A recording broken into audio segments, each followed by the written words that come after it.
Okay. Simulan na natin. Again, yung topic natin in this miscellaneous class is Geotech. Okay, so topic ni Master Duaso, no? Mr. Pure Energy. Okay, dapat Mr. Pure Energy din yung effort ko ngayon, no? I think pasado na ako sa buhok, no? Uh, Parang kumakalbo na si Sir, no? Okay, shiny na yung hair ko. Okay, and with glasses, so yung energy na lang. Okay? Yung energy na lang. Wala, sige. Simulan natin. Meron na tayong 10 student, 12 students. Nice.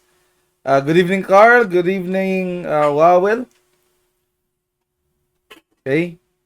And to other 11, 13 students watching. Okay, nasa course 3, March 2024, face-to-face. Okay, course 3.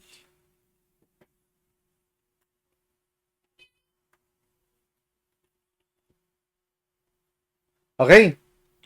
So, let's start na. So, kanina, walang kuryente sa Banawa. So, nag-decide na lang na mag-online. No? Ito sana yung i-discuss ko kanina. No? Sabi dito, 19 days na lang daw. But this is wrong, no? This is wrong. Dapat, ano ito? Ilan ba? 11 days? Wait, let me check, no? Before the board exam, 10 days. 7, 8, 9, 10, 11 days before the board exam. Diba? Mali si Sir Daso dito. Okay. Let us solve this one. A test is set up as shown in figure SM-203. Okay, ito yung figure. Pakita ko later. A cylindrical mold 4 inches in diameter is filled with silt to height H1 equal to 0.2 feet. Okay, ito yung silt. No? The height is 0.2. No, the H1 is 0.2. It's a silt. Okay? Whose coefficient of permeability K1 is equal to 2.6 times 10 raised to negative 4 feet per minute. Second coaxial mold is placed on top of the first mold, whose inside diameter is 1.5 inches and whose height is 0.5 feet.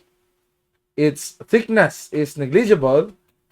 The inside of the second mold is filled with the same silt, but the annular ring outside the small tube on the outer tube is filled with sand whose coefficient of permeability is K2 equal to 4.7 times 10 raised to negative 3 feet per minute. Okay, so ano ba ibig sabihin niya? First, ito na.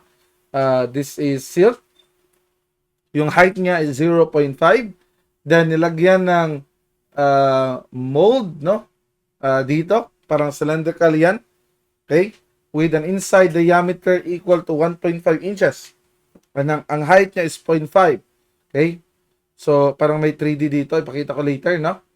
Okay, merong certain cylindrical mold dito, no? With a negligible thickness. No? And yung loob, nilagyan ng silt, while the outer naman is nilagyan ng sand. Diba? And the coefficient of permeability of the sand is 4.7 times 10 raised to negative 3 feet per minute. Okay? The test setup is a permeameter of constant head. Water is placed in the mold and maintained at a level H equal to 1.8 feet. Above the level of the outlet, it may be considered that the system consists of a fictitious soil of thickness H equal to H1 plus H2 and the coefficient of permeability K sub F. Parang ito yung effective, no, na coefficient of permeability. Okay? So, the following general equations may be used.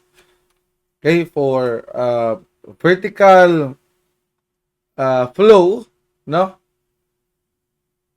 Like merong layers of water, then they uh, travel vertically.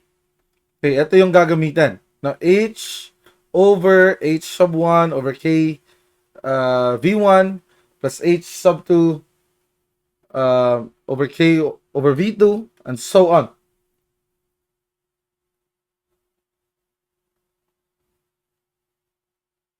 Okay? And for horizontal naman, if i-drawing natin, no? Wait muna. Why is this not turning on? Meron muna akong set up na XP pen para madali lang ako makapagsulat, no? So, if ito yung layers of soil, okay? Different layers of soil, and they have different heights, no? H sub 1, H sub 2, H sub 3, okay? And they have different coefficients of permeability, okay?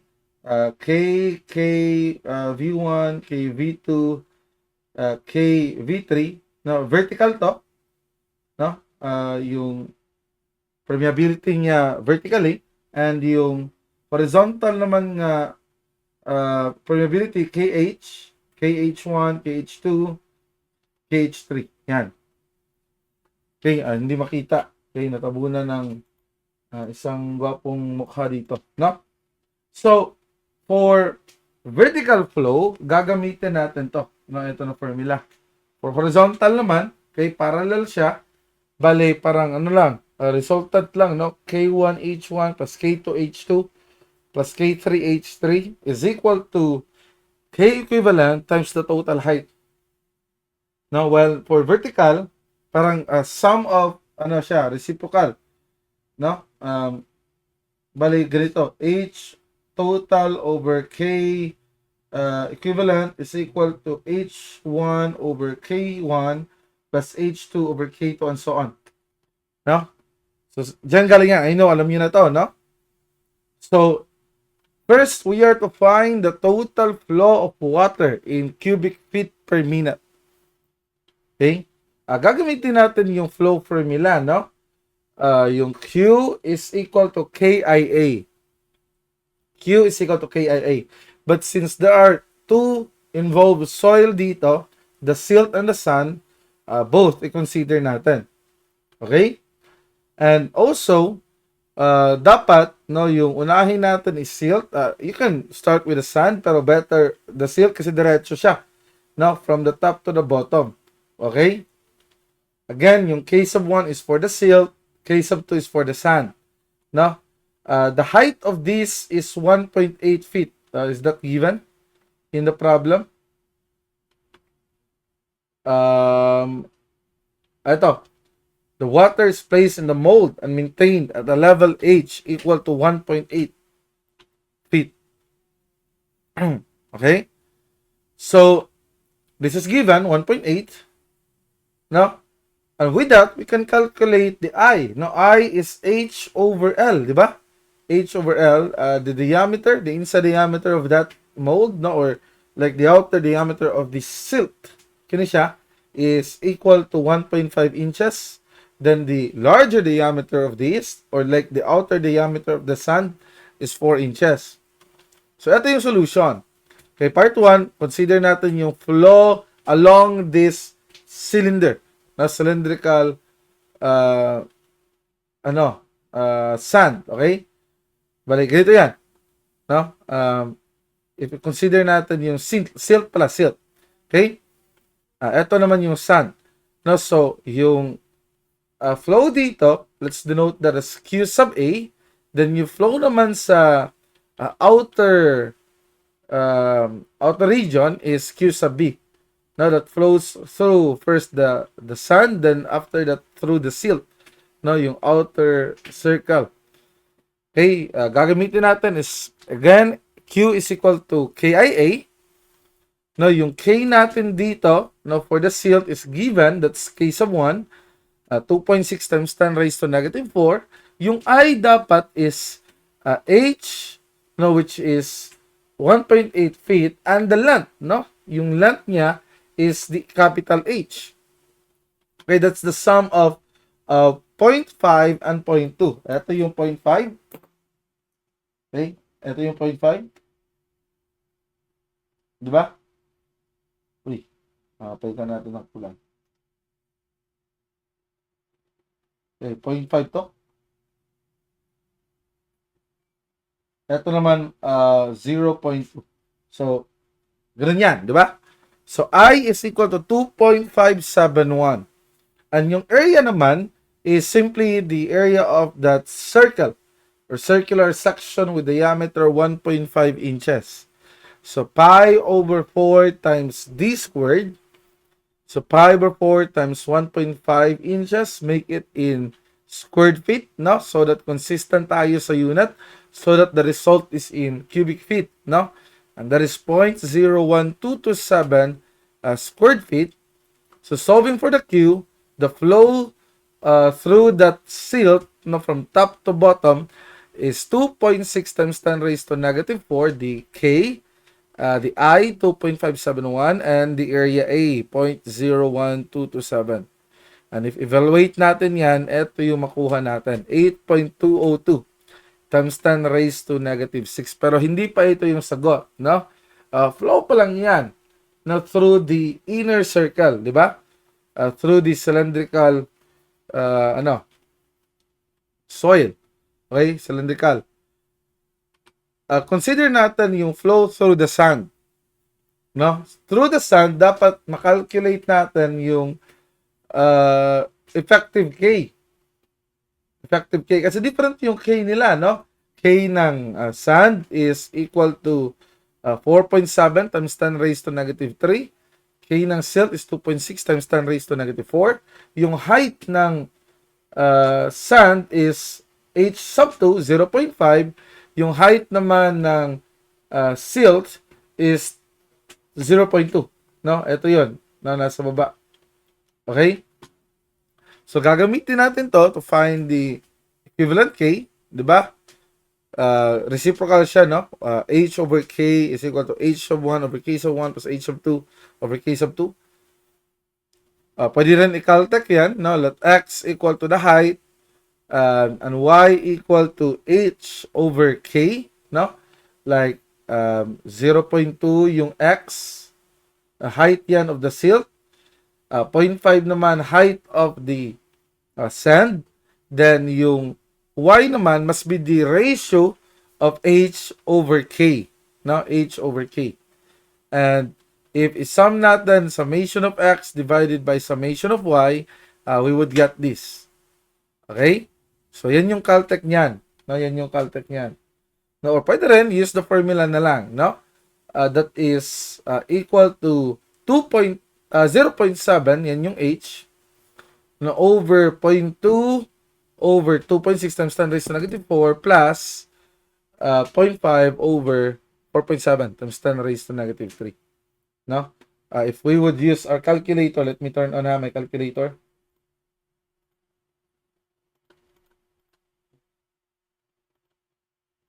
Okay, so pwede natin i-solve like this, no? H is 0.2 plus 0.5 or 0.7, then 0.2 over 2.6. Okay? Kasi yung 0.2 na height is silt na yan. Then for the 0.5, it's the sand with a coefficient of permeability 4.7 times 10 raised to negative 3. No? This is negative 4, sorry. Almost got it wrong. Yan. And 7.99. No, or pwede yung caltech na yan. Alright?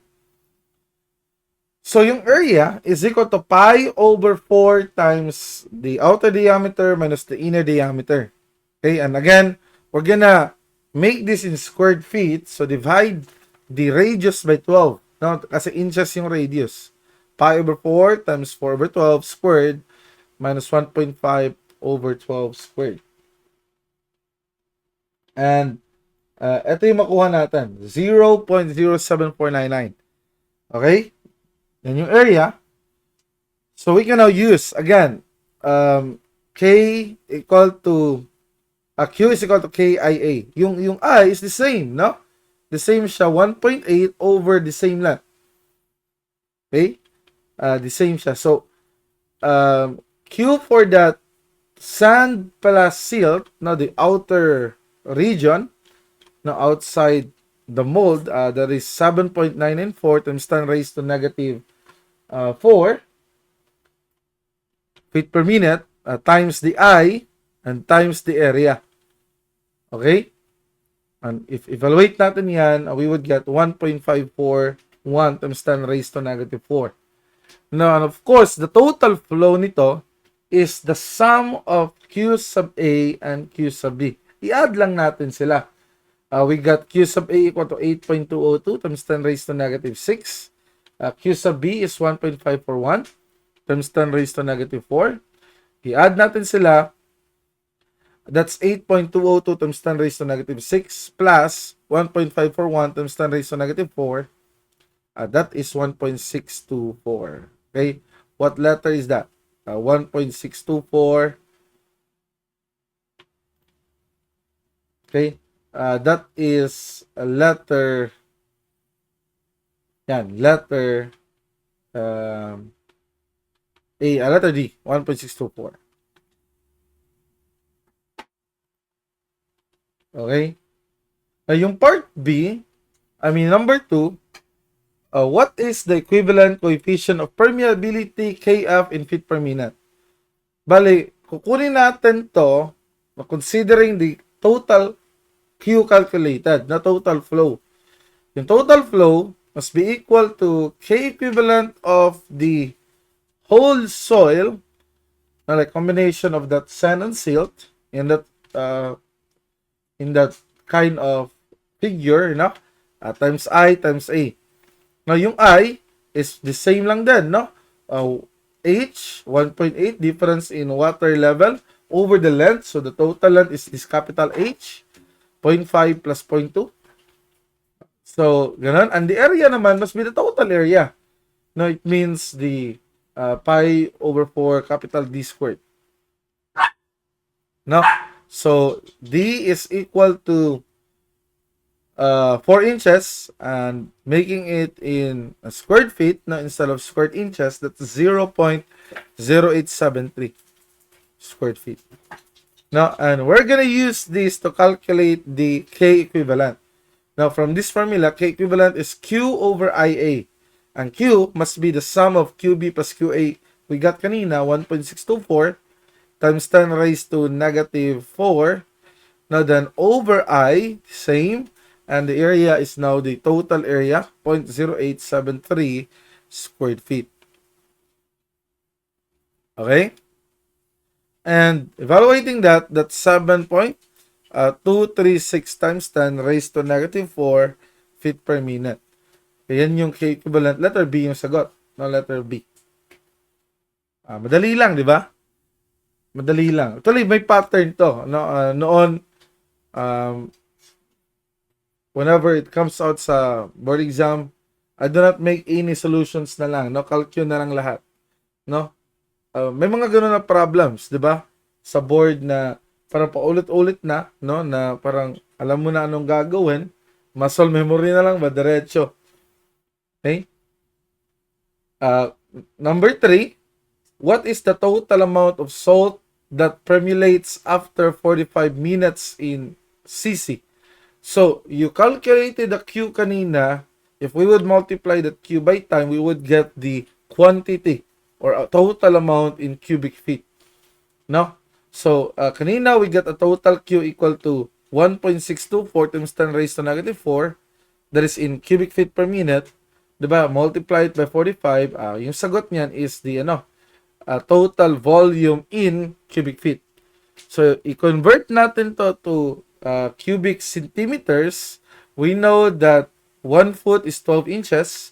No, and an inch is 2.54. Cubic centimeter. Okay? So that's it. I-cube natin para ma-cancel yung cube. Or pwede, yung gawin mo, no? Say, let me turn this on. After you have gotten the, the Q kanina, which is 1.624, so 1.624 times 10 raised to negative 4. This is in cubic feet, and you want to convert this to cubic centimeter. Pwede ka mag-multiply ng 1, no, and convert, no, sorry, not constant, but convert. So, conversion button, that is in feet to cubic centimeters. So, i-press mo yan. Then, ito din, centimeters. Now, it's like you're converting from feet to centimeter, pero i-cube natin. Okay, i-cube natin. Yan. Okay? So, evaluating that, that is equal to, cubic feet to cubic centimeter. Kulang pa pala ng 45 minutes. No, times 45 pa pala. Times 45 minutes, no? So, ito dapat, no? Ito dapat. Okay? Yan.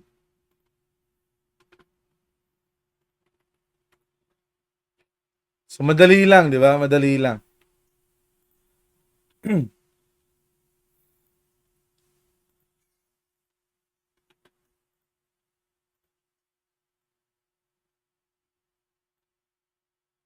Okay, sobrang dali lang. Okay, sino ang mga andito? Walang katanungan? Okay, guys, listen to me. So,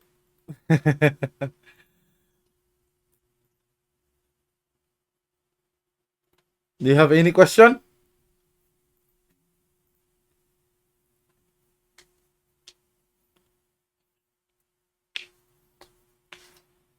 Ngayon, punta tayo sa number 2. Ito yung number 2. An anchored sheet pile wall supports a mass of soil of height 5.5 meters with a horizontal surface. The soil is cohesionless and angle of friction is 30 degrees. The anchor ties are 1.2 meters below the top. Neglecting friction on the surface of the pile, compute the minimum length of the piles for stability. Okay? Number 5, compute the total active force on the sheet pile if soil weighs 16 kilonewton per cubic meter, and compute the tension of the anchor ties. Okay? So, ito yon. Ito yung figure. No? Of course, ipapakita yan, no? Or are we gonna draw this talaga? Walang as shown, no? An anchor sheet pile wall supports a mass of soil 5.5. Ito yan, 5.5. Okay? The soil is cohesionless.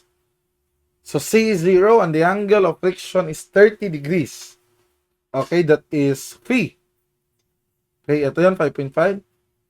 And the anchor ties are 1.2 meters below the top. Ito yon, 1.2. Now, neglecting the friction on the surface of the pile, compute the minimum length of the piles for stability. Okay, minimum length daw for stability. Well, dapat, para stable ito, no? Enough lang yung forces that actively cause dito must be equivalent to the passive force that resists it, no? And hindi lang yan. Dapat summation of moment. No, anyway, passive man, no? Sa passive, parang makakaya lang man yan. No? As long as enough lang siya, di ba? Meron mang maximum ilan yung makaya ng passive. No? Bali, triangular yung force dito. Okay? Pero hindi yan always equal to yung maximum passive na pwede niyang makaya. Or is it? Parang gano'n, no? Based on the maximum na pwede niya makaya, and dapat the moment about A should be 0. Okay? Dapat the moment of A, para bang support ito, and support ito, and support ito. Parang gano'n, no? So, ito yung gagawin. Okay, let us calculate the case of A. There is 1 minus sine phi over 1 plus sine phi. Okay, that is equal to 0.333. No, always yan ganyan. 1/3 yan for phi equal to 30 degrees. Diretso. K sub A is 1/3 for phi equal to 30 degrees. Or use this, no? Use this formula. Okay? And the passive K is reciprocal of K sub A. Okay? Reciprocal lang. So that is equal to 3. And ngayon, if i-calculate natin yung total force, total lateral force, total active force, no?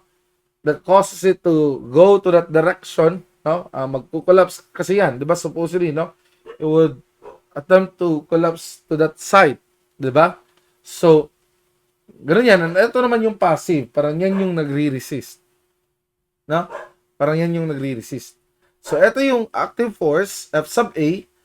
Ito naman yung passive. And we're gonna take moment dito. No? And, syempre, this F1 A and F sub P would be in terms of X. Diba? So, if this is the tension, dapat, no? Yung sum of the forces to the right and forces to the left, F sub P plus T is equal to F sub A. Dapat equilibrium siya. I forgot to include that, no? Dapat meron niyang force na ma-involve, which is its tension. Okay, the active force is 1/2 K sub A gamma H squared. Okay, and 1/2 times 0.333 times 16. Yan yung gamma as given, no? Parang hindi ko na na-include. Times 5.5 plus x squared. Of course, that is in terms of x. Pwede yan ma-simplify. That is 2.664 times 5.5 plus x squared. Okay? And yung F sub P is 1/2 K sub P gamma H squared. No, and again, this H is, eto, X. No, 1/2 times 3 times 16 times X squared. So, ito yung makaya niya na 24X squared. Okay? 24X squared. Passive force, no, na makaya niya. Alright? And from that, again, we're not gonna equate this kasi merong tension yan. No? Merong tension. But, if we're to take the moment about A, dapat the sum of moment is 0. No? So, about A, we can ignore the T kasi it passes to that point. So, F and A and F and P lang yung ma-involve dito. No? Yung F and A, F sub A is at the distance Y sub A dito as denoted in this figure. Okay? And Y sub P naman yung distance ng F sub P from this point. Okay? From point A. And they are located at the distance 1/3 from its base. Now, 1/3 of the height. So, balik ganito yan. Y sub A, in terms of X, is 2/3 of 5.5 plus X minus 1.2. Okay? Or, pwede rin, 5.5 plus X, then, times, pwede rin, 5.5 plus X, then minus 1/3 of that, then minus 1.2, or mas better ito, no? 2/3 is ito, then minus 1.2, ito, so it gives us this distance, which is the Y sub A, no? So 2.467 yan, plus 0.667x, okay?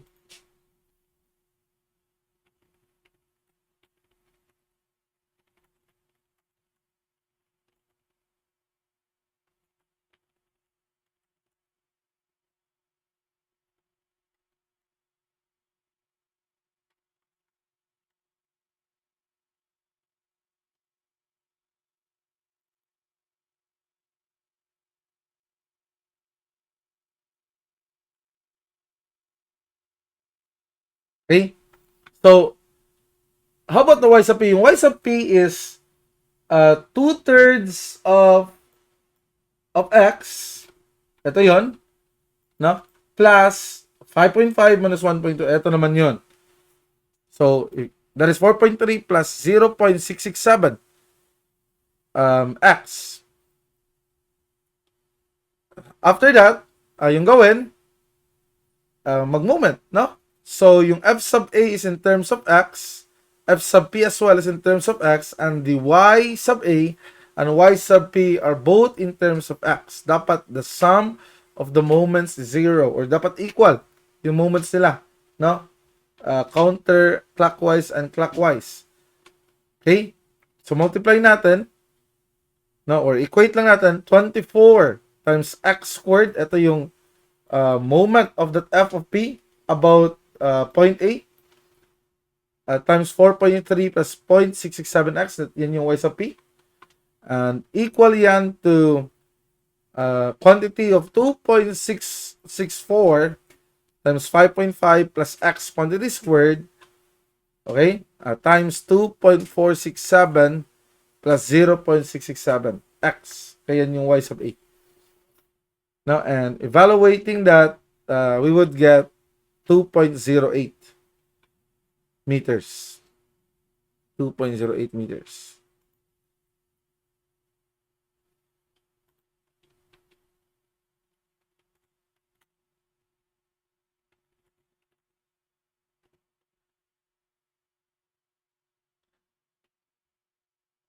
Letter B, no? 2.1. Wala, natabunan pala ng mukha ko. Walang nag... And also, natabunan ng calculator. Wala pang nagreklamo. Wala nagreklamo. No? It seems like they don't mind. No? Parang moral support lang ito ba? No? Parang, okay, i-turn on ko lang yung live ni Sir Onde, but I'm not really gonna watch. No? Okay, para moral support ni Sir Onde na as if I am watching but I am actually not, no? I am actually busy solving other problems or doing other things, no? Or maybe yung iba diyan naglalaba while turning on the live, no? So that they could hear Sir Onde talking, no? At least lang man marinig nila yung boss si Sir Onde this week. Or iba nagluluto. Okay, kasi nobody told me na may natabon pala kanina. Parang tama ako ba? Na wala ring nagre-respond.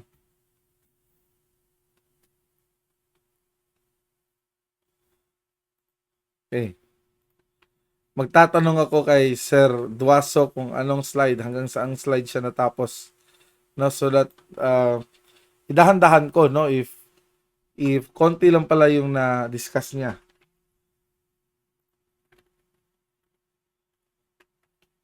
Nahuman ni mo.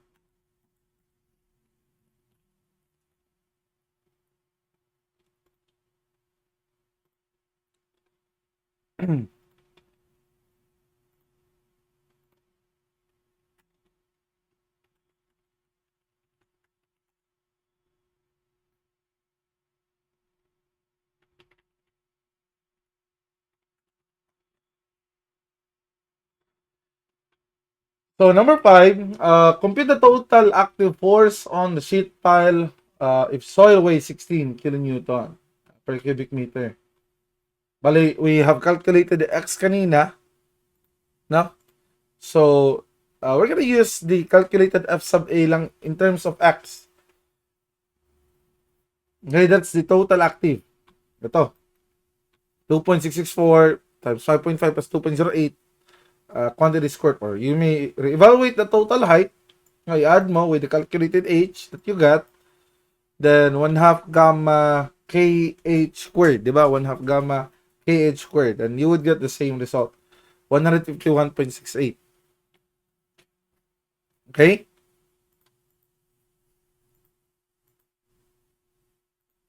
And the f sub p is compute the tension of the anchor ties. So the tension of the anchor ties must be the difference of FA and FP. Dapat kasi equilibrium, no? Resultant of the active is equal to the tension plus resultant of the passive. Okay, force papunta sa right must be equal to the force papunta sa left, no? To the right, passive, 24x squared, That's 24 times 2.08 squared, 103.81. Yung active naman is 151.68 kilonewton per linear meter yan.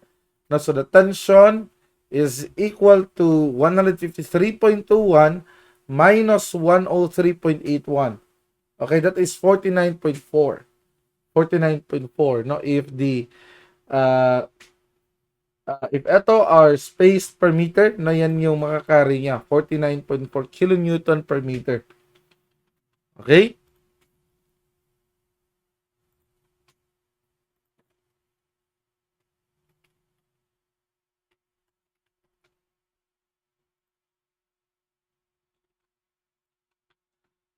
So, the tension, wait, parang naulit Complete, 49.39, ito. Or about 49.4. Okay?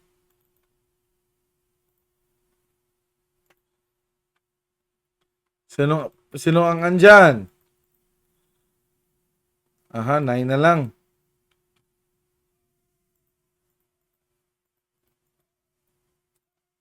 9 na lang. Okay. Next problem. Situation 3. No, it's almost, ano na? It's almost 9. Baka we'll end at 9, no? I know you're all tired na. A brace cut in sand 7 meters deep is shown in figure SM02-56. In the plan, the struts are placed at S equal to 2.1 meters, center to center. Use PEX empirical pressure diagram. Okay, what is the load in strut A? Ito. Next, what is the load in strut B? What is the load in strut C? The phi, coefficient, angle of friction is 25 degrees. The gamma, the unit weight of the soil is 18.5 kilonewton per cubic meter. Paano natin ma-solve to? Ito yung kay PEC, no? Yung distribution ng soil is like this lang. Okay? Like that lang. Now, with an active pressure equal to 0.65 gamma H K sub A. No, bali uniform siya, no? Uniform siya, hindi siya triangular, no? For this, uniform mo yung pressure 0.65 gamma H times K sub A. Okay? Pressure yan ha, pressure yan. No, in kilopascal per linear meter. Okay? In kilopascal per linear meter. Yung K sub A, of course, is 1 minus sine phi over 1 plus sine phi. No, and in calculating the reaction kay sa strat, okay, bale, hatiin natin to, no? Ay, calculate muna natin yung K sub A. It's 0.41 if P is 25 degrees. No? So, P sub A is 0.65 times the gamma, 18.5, times 7, that's the total height, times the K sub A, 0.41, that's 34.512 kilopascal. Okay? So, yan yung active pressure, distributed pressure, no, per linear meter. Okay? And if we're going to multiply it with the spacing of the struts, okay, or the, anong tawag nito? Spacing of the, wait muna, braced cut, okay, is equal to 2.1, then 34.512 times 2.1 would be the pressure in kilonewton per meter. Na ito is kilopascal per meter, so ito naman pressure in kilonewton per meter. The distributed load. Okay? And this is how we're gonna solve this. Okay? Di ba yung dimension nito, as we can see, 1 meter, 2 meters, 2 meters, 2 meters. Okay? So, ito yung gagawin natin. No? First, gawin natin, siya, parang simply supported siya dito, no? for the upper two. Ganun. And with that, we could calculate the reaction dito. No? So, the resultant is this. That's R sub A times 2. Para mag-take moment tayo dito about B. R sub A times 2 is equal to the resultant, which is 72.47 kilonewton per meter. And the distance, no, between these distance is, ilan ba yun?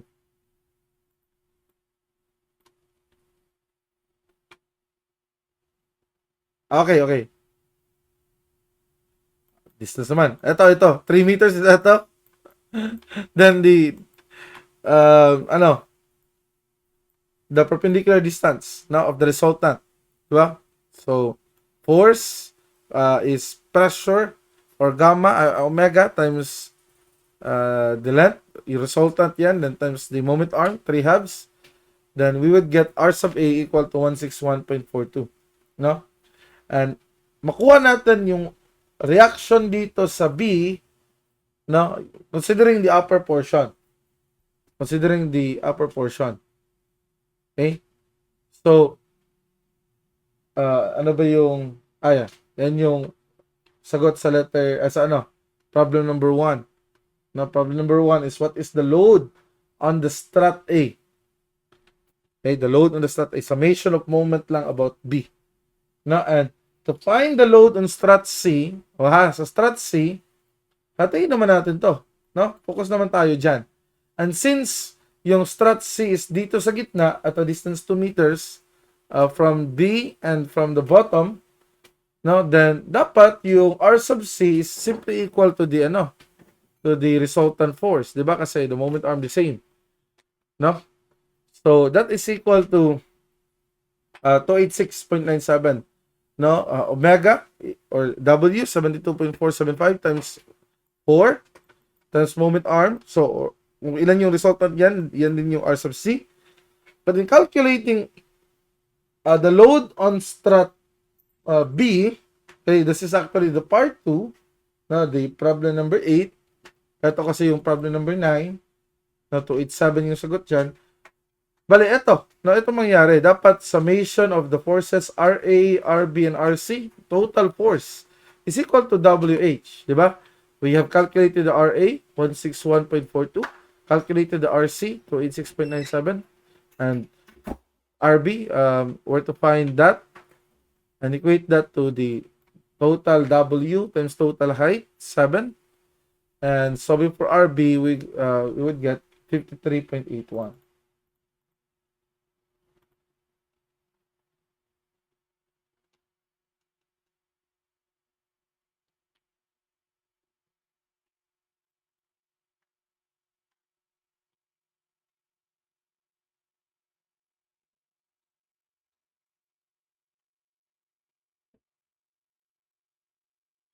Okay?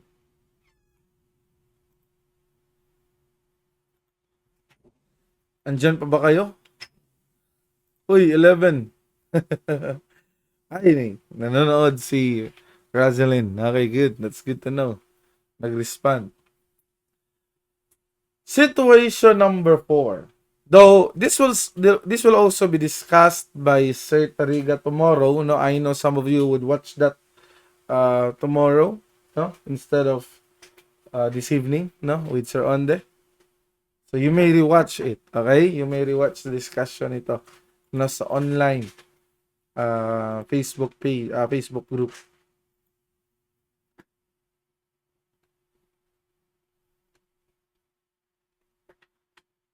Ito, situation 4. For the system shown, the length of the soil is 2.4 meters. H is 3.2 meters. Ito yung difference in water level, no? Y is 1.8 meters. Ano ba yung Y? Ito. Okay? And Z is equal to 1.7. What is the nearest value to the hydraulic gradient? Okay? And what is the nearest value of the total stress in kilopascal? Total stress. at M, and also the effective pressure at that point. Ito lang, no? First, i-calculate natin yung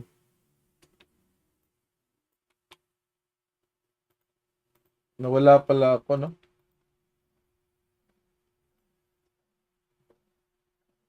First, i-calculate natin yung hydraulic gradient I. Okay, that is delta H over L. That's 3.2 over the length of soil, 2.4. That's 1.33. Okay, 1.33. And that is equal to letter C. No? Equal to letter C. Now, number 11, second part, what is the nearest value of the total stress dito? Yung total stress is just, gamma times the height, no? Is that correct? I-include natin yung gamma ng water. Okay, gamma ng water. Okay, yung height ng water from the top of the soil is 1.8 man. So, 9.81 times 1.8. Now, then plus 18.5 times 1.7. 9.81 times 1.8. Diba? Plus 18.5 times 1.7. Evaluating that, that's 49.108. Total pressure yan dyan, no? That's letter C. Now, yung letter number 12, no? For effective pressure, dapat i-calculate natin yung nito, yung rise in water level if maglagay tayo ng tube dyan. No, ayan. May drawing na, di ba? So, we're gonna use the calculated I. Kasi, if yung length lang is 1.7, then we could equate, di ba, yung I nito, no, for the whole length of soil, no, yung I which is 3.2 over the whole length is equal to the I, no, change in H, H sub 1, difference in height, over 1.7. Okay? Yung I is H sub 1 over 1.7, no? So, equate that to 3.2 over 2.4, so we can get the H sub 1. 2.267. Ito yun. No? And with that, we can calculate the height of the water level dyan, no? If a tube is placed there, no? And that is a total of 1.7 plus 1.8 minus 2.267. 1.7 plus 1.8 minus 2.267. Yan yung denoted as H sub M in that problem. That's 1.233. And in calculating the pressure, the effective pressure there, we're gonna subtract the total pressure and the pressure due to the water, diba? Which is gamma H, no? So that is minus 9.81 times 1.233. And yung gamma H, so 12.10. Okay? So the effective is the total minus the water pressure, 49.11 minus 12.10, that's 37.01. Okay, that is letter A.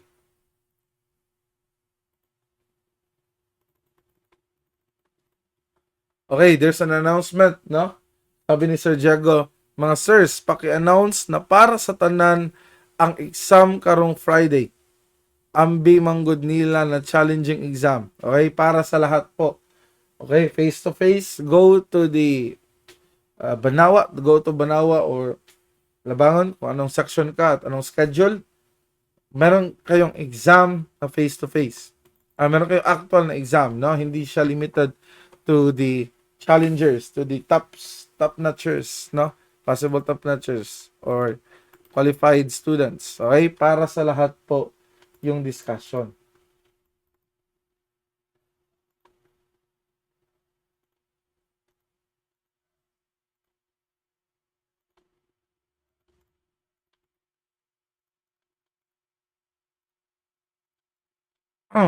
Okay?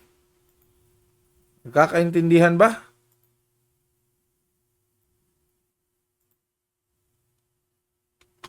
$13 students who are watching right now.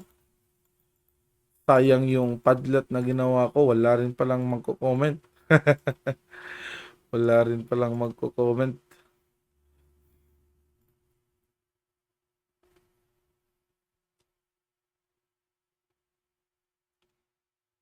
Yes po, sir. Okay, good. That's good to know, no? That Crystal is watching right now. Next problem. Kaya pa ba? Siguro last problem to, no? A dam is a triangular in cross-section with the upstream face vertical. Water is flashed with the top. The dam is 8 meters high and 6 meters wide at the base and weighs 2.4 tons per cubic meter. The coefficient of friction between the base and the foundation is 0.8. Determine the following: the maximum and minimum unit pressure on the foundation and the factors of safety against overturning and against sliding. Okay. So, anong gagawin natin dito? Well, first, i-calculate natin yung pressure, no? The hydrostatic pressure that acts on this vertical face of that dam.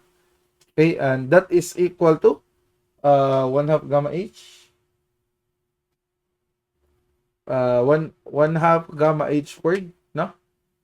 So, pressure at the centroid times the area, no, which is again 1/2 gamma H squared lang ito, no? The unit weight is 1 ton per cubic meter. So 1 times 8/2, no, it means eto, pressure yung nahanap dyan, times the area, no, per linear meter, so 32 tons yung nag-act dyan. Or again, parang equaling yan to 1/2 times gamma, which is 1, times 8 squared. 8 squared is 64 times 1/2, 32. Okay. And yung weight naman of this dam is equal to 2.4 ton times the area times the 1 meter strip, di ba? So 1/2 times 6 times 8 times 1 yung total volume times gamma or the raw 2.4 tons per cubic meter. So 57.2 tons yan. Okay? The hydrostatic force acts to overturn, 'di ba? Sakto ba? Mag-overturn yung dam about the hill, no? But of course, it will be resisted by the W, no? And due to the due to the dito, meron yung force sa bottom. Okay? Now we would have to calculate na merong friction, I mean merong pressure sa bottom. No? So dapat summation of forces vertical is 0, so the reaction at the bottom na vertical is equivalent to the weight of the dam, no? And the resultant, wait, ano ba yung dito? Parang frictional resistance, I think yung tinutukoy ni Sir Duaso dito. No. Summation of forces horizontal is equal to 0. No, so the force na papunta doon is 32 tons. Parang hindi ko masyadong naintindihan to. Sige na lang. Now, to locate the location of this vertical resultant, we're gonna take the moment about the tau equal to 0. Okay? That is R sub V times bar X is equal to the weight of the weight of the dam times X, which is 2/3 of 6 minus F times Y. No, yung Y is 1/3 of 8. Triangular lang kasi, di ba? So bar X, ito, is equal to 57.6. That's the weight times 2/3 of 6. Ito yon. Ito yung X, 2/3 of 6 minus 32. Ito yon, the active force, the hydrostatic force times 1/3 times 8. No? then all over the R sub V, which is equivalent to the weight, that's equal to 2.519. No? So that is the Bart X, and dapat i-compare natin yan dito. Okay? The location of that RV is equal to 6 over 2 minus the Bart X. Okay? From the center of gravity, 6 over 2 minus 2.519 is equal to 0.481. Now, and since that is less than B over L, no, B over 6 or L over 6, no? Ayan yung gagawin. Kasi if magiging greater than ito, no, then the distribution of the soil pressure is not trapezoidal but triangular, no? And since less than siya, then ito yung gagamitin nating formula, no? Negative R sub V over B times 1 per linear meter. B is that 6 meters times 1 plus or minus 6E over B. No? So B is 6. And yung Q at the toe is yung minus 14.22. Yung Q naman sa heel is yung plus. Sorry. 14.22 dito. Yeah, dapat ganoon yan. No, mas malaki dapat yung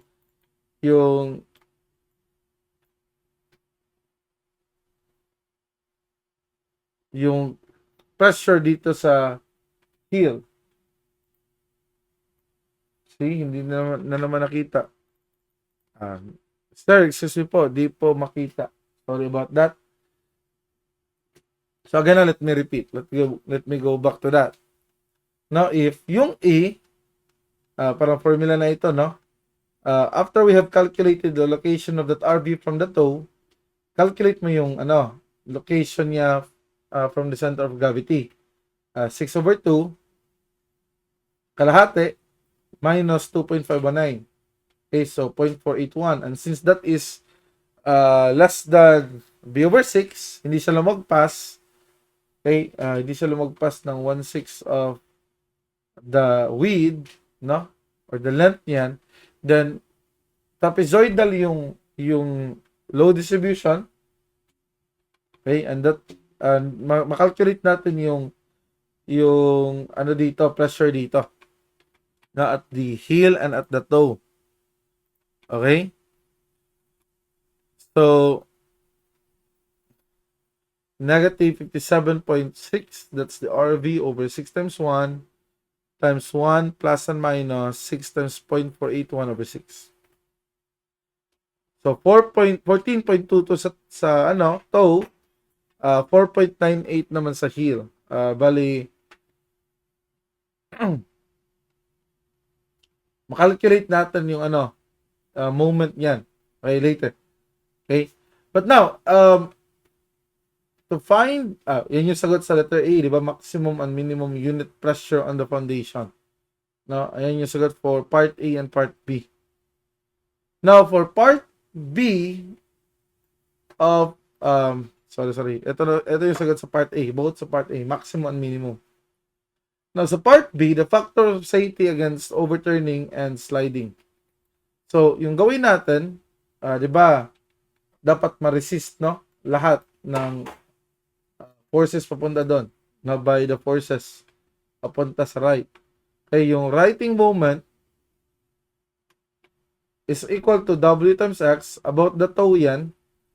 Okay, that is 57.6 times 2/3 of 6. That's 230.4. Now, the overturning moment naman, about the toe, okay, dyan man yun mag-overturn, di ba? That is equal to F times Y.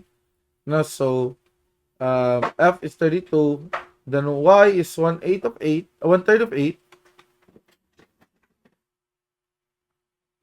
and that's 85.33. So, the factor of safety against overturning is RM, no, the righting moment, no, yung moment papunta doon, and OM, the overturning moment, which is caused by that force, hydrostatic force, and that's 2.7. 2.7. Now, for the, for the sliding, we're gonna calculate the friction. Now, gamitin natin yung RV kasi yung RV is the, equal to the reaction sa bottom, no? Times mu is the frictional resistance. Frictional resistance. Yung RH, yung force. Actually, ito yung nakakalito to. Pwede ito na lang. F. Okay, F. No? So, mu RV, no, dapat mas malaki kasi yung mu RV, no? Yung total frictional resisting force compared to the active pressure, active force, active hydrostatic force. No? So, mu RV, frictional force, over R, or over F. So, 0.8 yung coefficient of friction times 57.6 over 32, then we got 1.44. So, its factor of safety against sliding is 1.44. Now, factor of safety against overturning, it's, what is it again? It's 2.7. Okay? And, alas 9 na. Sakit na ng throat ni Sir Onde. Okay? So, pwede hanggang dito lang tayo ngayon, no?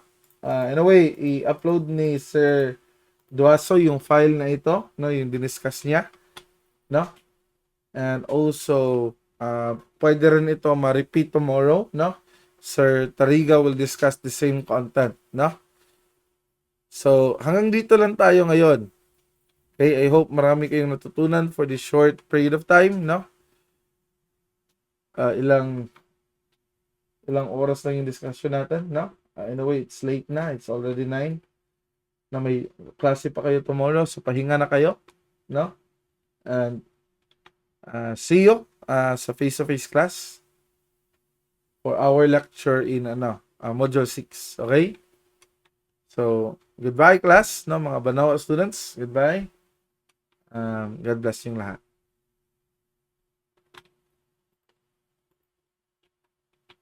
Bye.